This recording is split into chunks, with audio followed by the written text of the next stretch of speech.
नमस्कार, मी प्रणाली भोसले. माझे कोकणच्या बातमीपत्रात आपल्या सर्वांचे मनपूर्वक स्वागत करते. बातमीपत्राला सुरुवात करण्याआधी पाहूयात हेडलाईन्स.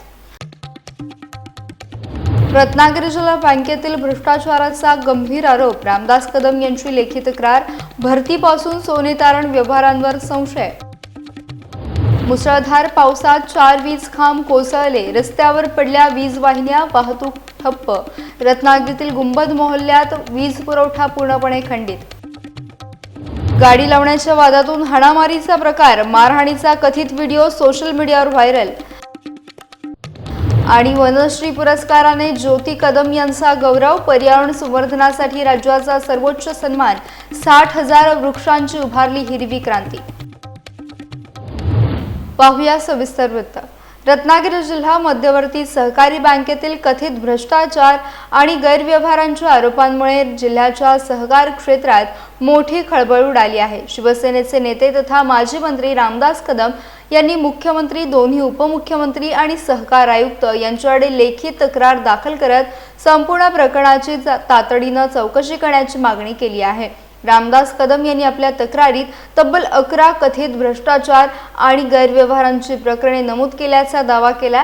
बँकेतील कर्मचारी भरती प्रक्रियेत मोठा भ्रष्टाचार झाल्याचा संशय त्यांनी व्यक्त केला असून बोगस सोने तारण कर्ज व्यवहार प्रकरणी स्वतंत्र तक्रार दाखल करणार असल्याचं त्यांनी स्पष्ट केलंय.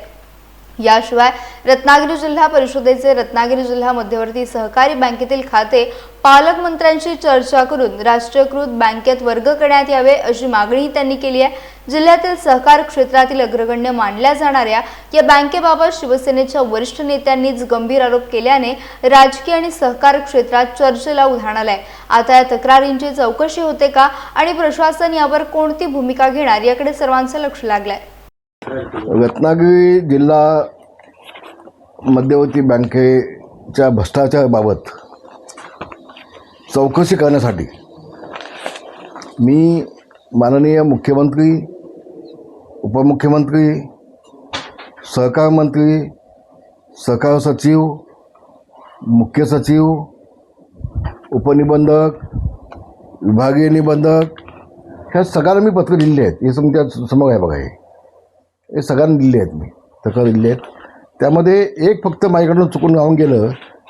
गोल्ड सोन्याचा घोटाळा जो झाला होता, नकली सोनं ठेवलं होतं, त्याचा उल्लेख फक्त याच्यामध्ये चुकून गावून गेला. ते मी सेपरेट पत्र लिहिणार आहे. पण ही 11 प्रकरणं मी आता त्यांचे पाठवली आहेत सगळी. त्यामध्ये ही अनुक्रमणिका आहे. अशी 11 प्रकरणं ही या सगळ्या प्रकरणाची चौकशी व्हावी. आपला भविष्यात सोडून साखर कारखान्यांना देखील 250 कोटी रुपये दिलेले आहेत. काय संबंध तुमचा? काय संबंध? जिल्ह्याची बँक नाही, टोटल सगळा मनमानी कारभार.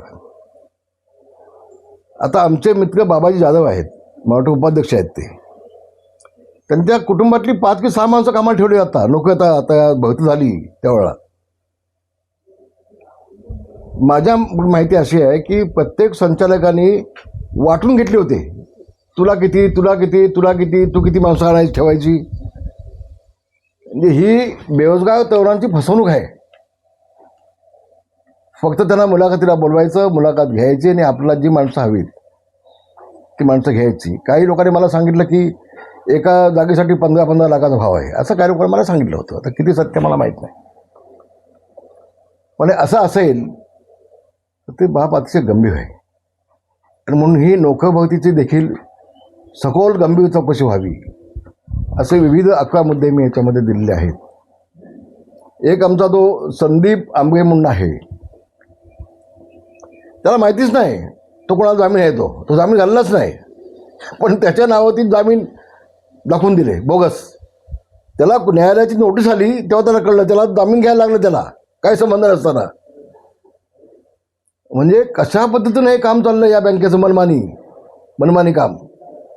म्हणून याची सखोल चौकशी व्हावी आणि योग्य ती कायदेशीर कारवाई व्हावी अशा पद्धतीचं निवेदन मी सोबत सगळे कागदपत्र हे जोडलेले आहेत. संबंधित ज्या 11 मी तक्रार जोडले आहेत त्याची संबंधित सगळी कागदपत्र मी सोबत जोडलेली आहेत. हा सुगन हा गैरगत. आणि म्हणून जी कर्ज वाटप केलं आहे, कर्ज माफी केले, ती माफी कोणाला नेमकी केली, ते कर्ज वाटप कोणाला केलं होतं, ते लोक कोण आहेत, ह्या सगळ्याची चौकशी करायला सांगितली यामध्ये. आणि म्हणून हा RDC बँकेचा जो भ्रष्टाचार आहे तो उघडकीस आला पाहिजे. यामध्ये जे भ्रष्टाचार ज्यांनी केलेला आहे त्यांच्यावरती योग्य ती कायदेशीर कारवाई झाली पाहिजे, अशा पद्धतीचं निवेदन मी सगळ्यांना दिलेलं आहे. आणि याबाबत मी स्वतः माननीय मुख्यमंत्री उपमुख्यमंत्र्यांना भेटणार आहे. नुसतं निवेदन देऊन चालणार नाही, त्याचं गांभीर्य काय आहे मी भेटणार आहे. घोटाळा म्हणण्यापेक्षा मनमानी मोठ्या प्रमाणामध्ये आहे. घोटाळा तर कोट्यावधी रुपयाचा आहे. 250 कोटी फक्त ते साखर कारखान्याला दिलेले आहेत. आता नोकरभरतीचा घोटाळा किती आहे, कर्जमाफीचा घोटाळा किती आहे, ते सगळं चौकशीमध्ये आता येईल. पण खूप मोठे घोटाळे आहेत, खूप मोठे घोटाळे आहेत. शासनाचे जे पैसे आहेत म्हणजे जिल्हा परिषदेचं अकाउंट जे आहे ते पण RDC बँकेमध्ये नाही, याबाबत मी माननीय एकनाथ शिंदे साहेबांना भेटणार आहे. आणि RDC बँकेमध्ये जे जिल्हा परिषदेचं खातं आहे, रत्नागिरी आपल्या जिल्हा परिषद, ते ताबडतोब काढून घ्यावं. तिथून जाणारे सगळ्यांचे पगार पेमेंट सगळा व्यवहार जो जिल्हा परिषदेचा होतो या बँकेच्या माध्यमातून, कुठल्याही स्टेट बँक किंवा राष्ट्रीय बँक या बँकेच्या माध्यमातून भविष्यात व्हावा. मी ताबडतोब पत्र लिहितो आहे आणि मी ते करून घेईन. मी उदयजी सामंत या जिल्ह्याचे पालकमंत्री आहेत, त्यांनाही मी सांगणार आहे, त्यांनाही विनंती करणार आहे. आणि कुठल्याही परिस्थितीमध्ये रत्नागिरी जिल्हा परिषदेची जे खाती आहेत ती सगळी खाती या बँकेतून काढून दुसऱ्या इतर बँकेमध्ये राष्ट्रीय बँकेमध्ये ठेवावीत, जेणेकरून आपला पैसा सुरक्षित असेल, जनतेचा पैसा, जिल्हा परिषदेचा पैसा. ही भावना माझी आहे. रत्नागिरी शहरातील गुंबद मोहल्ला सैतवडे परिसरात मुसळधार पावसामुळे मोठी दुर्घटना घडली आहे. रविवारी सायंकाळी 7 वाजण्याच्या सुमारास गुंबद मस्जिदजवळ लेन मोहल्ल्यातून मकसूद पागरकर यांच्या घरासमोर MSCBचा एक वीज खांब कोसळला. या खांबाच्या वजनामुळे दी मॉडेल इंग्लिश स्कूलकडे जाणाऱ्या घाटीतील आणखी 3 वीज खांब एकामागोमाग एक कोसळल्याने एकूण 4 वीज खांब जमीनदोस्त झाले. या घटनेनंतर वीज वाहिन्या दी मॉडेल इंग्लिश स्कूल तसेच वरील वाडीकडे जाणाऱ्या मुख्य रस्त्यावर पडल्यानं हा मार्ग पूर्णपणे वाहतुकीसाठी बंद झालाय. गुंबद मस्जिदीकडून लेन मोहल्ल्याकडे जाणारा रस्ता बंद करण्यात आला आहे. 4 वीज खांब कोसळल्यामुळे परिसरातील वीज पुरवठा खंडित झाला असून नागरिकांना मोठ्या गैरसोयीचा सामना करावा लागतोय. घटनेची माहिती मिळताच MSCBचे कर्मचारी घटनास्थळी दाखल झाले असून वीज पुरवठा पूर्ववत करण्याबरोबरच रस्ता मोकळा करण्याचं काम सुरू करण्यात आलं आहे. दरम्यान रस्त्यावर वीज वाहिन्या पडलेल्या असल्याने अपघाताचा धोका लक्षात घेता नागरिकांनी परिसर सुरक्षित घोषित होईपर्यंत या मार्गांचा वापर टाळावा असे आवाहन करण्यात आले आहे.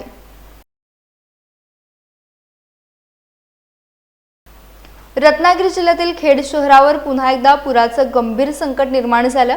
जिल्ह्यातील सर्वात मोठी नदी असलेल्या जगबुडी नदीने धोक्याची पातळी ओलांडली आणि नदीच्या पुराचं पाणी शहरातील मटण मच्छी मार्केट परिसरात शिरलं.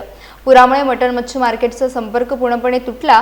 परिसरातील अनेक दुकानांमध्ये देखील पाणी घुसल्याने व्यापाऱ्यांचे मोठे नुकसान होण्याची शक्यता निर्माण झाली होती. नदीकाठचे अनेक रस्ते पाण्याखाली गेल्याने नागरिकांची ये-जा विस्कळीत झाली आणि वाहतुकीवर देखील परिणाम झाला. दरम्यान परिसरात पावसाचा जोर कायम असल्याने जगबुडी नदीची पाणी पातळी वाढण्याची भीती व्यक्त केली जात होती. त्यामुळे कोणत्याही क्षणी पुराचे पाणी पुन्हा खेड शहरात शिरू शकते अशी शक्यता वर्तवली जात होती. प्रशासन परिस्थितीवर लक्ष ठेवून असून नदीकाठच्या भागातील नागरिकांनी सतर्क राहण्याचे आवाहन करण्यात आले. महाड शहरात गाडी पार्क करण्याच्या वादातून मारहाणीची घटना घडल्याचा आरोप करण्यात आला असून या घटनेचा कथित व्हिडिओ सोशल मीडियावर व्हायरल होतोय. तक्रारदारांच्या म्हणण्यानुसार महाड शहरातील अप्सरा हॉटेल शेजारी असलेल्या एका दवाखान्यासमोरील महाड नगरपालिकेच्या सार्वजनिक रस्त्यावर त्यांनी आपली पिकअप गाडी काही वेळासाठी उभी केली होती. त्यावेळी संबंधित डॉक्टरांची 4चाकी गाडी क्लिनिकमध्ये जाण्यासाठी आल्याने त्यांनी हॉर्न वाजवला. मात्र गाडी बाजूला घेण्यात विलंब झाल्याने दोघांमध्ये शाब्दिक वाद झाला आणि त्याचे रूपांतर कथित मारहाणीत झाल्याचा आरोप तक्रारदारांनी केला आहे. या घटनेत डॉक्टरांनी तक्रारदार मकरंद धोत्रे यांना खाली पाडून मारहाण केल्याचा दावा करण्यात आला असून त्याचा कथित व्हिडिओ सोशल मीडियावर व्हायरल होतोय. दरम्यान या प्रकरणी महाड शहर पोलीस ठाण्यात NC दाखल करण्यात आली असून पुढील तपास महाड शहर पोलीस करत आहेत. रायगड जिल्ह्याच्या पालकमंत्री पदावरून सुरू असलेल्या चर्चेदरम्यान उद्योगमंत्री उदय सामंत यांनी महत्त्वपूर्ण भूमिका स्पष्ट केली आहे। भरत गोगावले, सुनील तटकरे आणि आपण अशी तिघांची बैठक आपल्या कार्यालयात झाल्याची माहिती उदय सामंत यांनी दिली। मी भरत शेठ गोगावले साहेब आणि सुनील तटकरे साहेब यांची माझ्या ऑफिसमध्ये बैठक झाली। त्याच्यामध्ये सुनील तटकरे साहेबांनी समन्वयानं आणि भरत शेठ गोगावले साहेबांनी समन्वयानं काही गोष्टी करण्याचा निर्णय घेतला। त्याच्यामध्ये आजही मी सांगतो ना, शिवसेनेचा एक शिवसैनिक म्हणून, नेता नाही शिवसैनिक म्हणून भरत शेठ गोगावले रायगडचे पालकमंत्री व्हावेत यासाठी मी ते 3 ते 4 वेळा माननीय फडणवीस साहेबांना देखील भेटलो, त्यांना देखील विनंती केली आणि रायगडचं पालकमंत्रीपद हे भरत गोगावलेंनाच द्यावं ही आमची ठामपणानं मागणी आहे। नाही, याच्यामध्ये निर्णय सुनेत्रा वहिनींनी घ्यायचा आहे। राष्ट्रवादी काँग्रेस पक्षाच्या राष्ट्रीय अध्यक्षा या सुनेत्रा वहिनी पवार आहेत, इकडे देवेंद्रजी आहेत आणि एकनाथ शिंदे साहेब आहेत, त्या तिघांनी मिळून घ्यायचा आहे निर्णय। दिशा समितीच्या बैठकीच्या निमंत्रणावरून सुरू झालेल्या चर्चेवर उद्योगमंत्री उदय सामंत यांनी प्रतिक्रिया दिली आहे। दिशा समितीच्या बैठकीचे निमंत्रण आमदार भास्कर जाधव यांना उशिरा मिळाले असेल तर या प्रकरणात पालकमंत्री म्हणून आपण लक्ष घालू असे उदय सामंत यांनी स्पष्ट केले। आता दिशा समितीची मीटिंग पालकमंत्री म्हणून काही मी लावत नाही। दिशा समितीचे जे अध्यक्ष असतात त्याची मीटिंग लावतात, त्याची निमंत्रणं जिल्हा कार्यालयात देतात। परंतु दिशा समितीचा सगळ्यात महत्त्वाचा गाभा काय, तर दिशा समिती म्हणजे जिल्ह्यामध्ये असलेल्या सेंट्रल गव्हर्नमेंटच्या जेवढ्या स्कीम आहेत त्याचा आढावा घेऊन त्याच्यामध्ये जर काही पूर्तता करायची असेल तर ती दिल्लीमधनं करून घ्यावी, हा त्याचा खऱ्या अर्थानं कॉन्सेप्ट आहे। त्याच्यामध्ये जिल्हा परिषदेमधनं डीपीसीची कामं मंजूर होत नाहीत, आमदार निधी हे त्या दिशा समितीला अपेक्षित आहे असं मला वाटत नाही। म्हणून मी म्हटलं तटकरे साहेब हे आम्हाला देखील सिनियर आहे, त्याच्यामुळे तुम्ही जे तुमचा पण ड्यू रिस्पेक्ट, पण ते दिशा समितीला कृषी विभागानं तिथं काय केलं हे पत्रकार परिषदेमध्ये येऊन सांगतील असं मला वाटतं। प्रत्येक लोकप्रतिनिधीला अशा कार्यक्रमाचं निमंत्रण मिळालंच पाहिजे, वेळेवर मिळालं पाहिजे, हीच भूमिका प्रत्येक लोकप्रतिनिधीची असते। आणि त्याच्यामध्ये भास्करराव जाधवांना जर उशिरा मिळालं असेल तर मी देखील पालकमंत्री म्हणून त्याच्यात लक्ष घालीन ना, तो अधिकार मला देखील आहे। महायुतीतील नेत्यांमध्ये सुरू असलेल्या शाब्दिक वादाच्या पार्श्वभूमीवर उद्योगमंत्री उदय सामंत यांनी संयमाची भूमिका मांडली आहे। महायुतीमध्ये कोणताही संभ्रम निर्माण होणार नाही अशी भूमिका सर्व नेत्यांनी घ्यावी अशी विनंती त्यांनी केली आहे। कोकणातले 2 नेते बरोबर आहे, ते नेते असल्यामुळं ते त्यांच्या वक्तव्यावर मला काहीच बोलायचं नाही। मी एक साधा सर्वसामान्य शिवसैनिक आहे एकनाथ शिंदे साहेबांचा, एक राष्ट्रवादी काँग्रेस पार्टीचे नेते आहेत, एक शिवसेनेचे नेते आहेत। त्याच्यामुळं महायुतीमध्ये कुठेही संभ्रम निर्माण होणार नाही असं नेत्यांनी करावं एवढीच माझी विनंती आहे। त्याच्यामुळं आता कोण काय बोललंय, आणि माझी मराठी भाषेचा जरी मंत्री असलो तरी मला ते समजत नाहीत, त्याच्यामुळं 2 सिनियर नेत्यांनी एकमेकावर आरोप करायचे कितपत योग्य वाटतं सध्याच्या युगामध्ये? याचं उत्तर दिलं नाही। आपण पण एक नेते असं आपण त्यांना बोलू शकता की नाही? मी परत एकदा सांगतो, मी कोकणाच्या नेत्याच्या कॉम्पिटिशन मध्ये पण नाही। ज्यांना कोणाला कोकणचं नेते व्हायचंय, अजून कोणाला महाराष्ट्राचं नेते व्हायचं, त्यांना अगदी लक्ष लाभ होऊ दे। मी एकनाथ शिंदे साहेबांचा एक सर्वसामान्य शिवसैनिक मंत्री म्हणून काम करतोय, मला या वादामध्ये पडायचं नाही। दोन्ही नेते आहेत, समजदार आहेत, आमच्यापेक्षा मोठी कारकीर्द त्यांची राजकारणात झालेली आहे, त्याच्यामुळे महायुतीच्या कार्यकर्त्यांना नेत्यांना अपेक्षित असलेलं ते करतील एवढी माझी अपेक्षा आहे। कोकणातील पर्यावरण संवर्धनाच्या कार्याला राज्यस्तरीय सन्मान मिळाला आहे। रत्नागिरी जिल्ह्यातील दापोली विधानसभा मतदारसंघातील ज्योती रामदास कदम यांना महाराष्ट्र शासनाचा प्रतिष्ठेचा वनश्री 2024-25 पुरस्कार जाहीर झाला। तब्बल 60,000 विविध वृक्षांची लागवड, दुर्मिळ आणि औषधी वनस्पतींचे संवर्धन त्यांनी उभारलेल्या वनराईची राज्य शासनाने दखल घेतली आहे। पाहुयात हा विशेष रिपोर्ट। ही आहे रत्नागिरी जिल्ह्यातील मंडणगड येथील हिरवाईने नटलेली वनराई। गेली 20 वर्षे अथक परिश्रम, पर्यावरणावरील निस्सीम प्रेम आणि वृक्ष संवर्धनाची जिद्द यांच्या जोरावर ज्योती रामदास कदम यांनी उभारलेलं हे हरित विश्व। त्यांच्या कार्याची दखल घेत महाराष्ट्र शासनाने त्यांना वनश्री 2024-25 पुरस्कार जाहीर केला आहे। शिवसेना नेते रामदास कदम यांच्या पत्नी आणि राज्याचे गृहराज्यमंत्री योगेश कदम यांच्या मातोश्री असलेल्या ज्योती कदम यांनी आतापर्यंत तब्बल 60,000हून अधिक विविध वृक्षांची लागवड केली आहे। विविध फळझाडांसह अनेक दुर्मिळ आणि औषधी वनस्पतींचे संगोपन त्यांनी पर्यावरण संवर्धनाचा आदर्श उभा केला आहे। त्यांच्या वनराईमध्ये 35 प्रकारची हळद, रक्तचंदन, विविध जातींचे चंदन, कापूर, रुद्राक्ष, धूप यांसारख्या दुर्मिळ वृक्षांची यशस्वी लागवड करण्यात आली आहे. जैवविविधतेचे संवर्धन करत पुढील पिढ्यांसाठी हिरवा वारसा निर्माण करण्याचं काम त्या सातत्यानं करत आहेत. याचं एकूण क्षेत्रफळ आपलं म्हणजे 105 एकरचं आहे आणि आम्हाला 6 वर्ष झाली याचं डेव्हलप करायला. म्हणजे कारण त्यावेळेला घेतलेली आम्ही 90पासून जागा घेतलेली, पण त्यावेळेला वेळ नसल्यामुळे माहीना किंवा आम्हाला आता आम्ही रिटायरच्या ह्याच्यामध्ये आम्ही पूर्ण लागवड केलेली आहे. आता इथे शासनाचा जो पुरस्कार मिळाला आहे त्याला खूप खूप आनंद झालेला आहे. म्हणजे ज्या आवडी आपल्याला आवड असते त्या आवडमध्ये आपल्याला जर पुरस्कार मिळाला तर खूप वेगळाच आनंद असतो. कोणत्या प्रकारचे झाडं आपण लावलेले आहेत, साधारण काय नावं सांगता येतील? इथे ना एक अगरवूद आहे, इथे आपण मागे बघतोय ते कापूर लावलेत आम्ही. कापूर आहे, आंब्यांची झाडं लावलेली आहेत, सिसम आहे, साग आहे, केळीचे आहे, सुपारी आहे, आंब्याचे मला वाटतं 10 प्रकारचे आंबे आहेत आणि तर सगळीच काजू पण आहेत. काजू आपले म्हणजे 5-6 हजाराच्या वरती काजू आपले आहेत आणि आंबा काजू हे जास्त आम्ही हे दिलं आहे. कारण आता प्रथमच आम्ही कापूर आणि हे केलं आहे, पण आपल्या जमिनीला ते सूट होतं आहे. त्याच्यापुढे म्हणजे शेतकऱ्यांनी लागवड करायला काही हरकत नाही, ते होऊ शकतं आपल्या कोकणामध्ये. प्रयोग केला, आता लावलं आहे आम्ही या वेळेला, बघूया काय होते ते. लागवड केली आहे आम्ही त्याची. सफरचंद, डाळिंब आता या म्हणजे हे नव्हती याच्यामध्ये, आता ती लागवड आम्ही केली आहे. आवाकाडू पण केलं आहे, आपण खाली जाऊन तुम्हाला दाखवू. आवाकाडू आहे, जाम आहे, आवाकाडू पण आपल्या याच्यामध्ये चांगलं होतं आहे. मॅडम, एक शेवटचा प्रश्न. आता हे सगळं बघितलं तर कृषी पर्यटनाच्या निगडीत सगळं आहे. भविष्यामध्ये पर्यटनासाठी हा संपूर्ण परिसरामध्ये तुम्ही करू नक्की करू. 2 मुलगे आहेत, आता त्यांच्यावर आम्ही सोपं विचार केलेला आहे. लोकांना पण त्याचे म्हणजे हे जाणीव होते की आवड होते की काय तुम्ही बघितल्याशिवाय तुम्हाला कळत नाही काय आहे ते. तर हे कापूर झाड काय आहे हे लोकांना अजूनपर्यंत माहीत नाही. धूप आहे ते पण माहीत नसतं पडत. तर प्रत्यक्ष जर हे येऊन बघितल्यानंतर कळतं. पण आम्ही शाळांचं पण आता इथे बघू. आता आम्ही प्रयत्न करतो आहे की मुलांना यावरून या जागेवरती भेट देऊन त्यांना झाडांची ओळख करून देण्याचे हे प्रयत्न चालू. वनश्री पुरस्कारामुळे केवळ ज्योती कदम यांच्या कार्याचा गौरव झालेला नाही, तर पर्यावरण संवर्धनासाठी काम करणाऱ्या असंख्य नागरिकांनाही प्रेरणा मिळाली आहे. एक झाड लावा, एक झाड जगवा हा संदेश कृतीतून देणाऱ्या ज्योती कदम यांचे कार्य आज संपूर्ण महाराष्ट्रासाठी आदर्श ठरत आहे.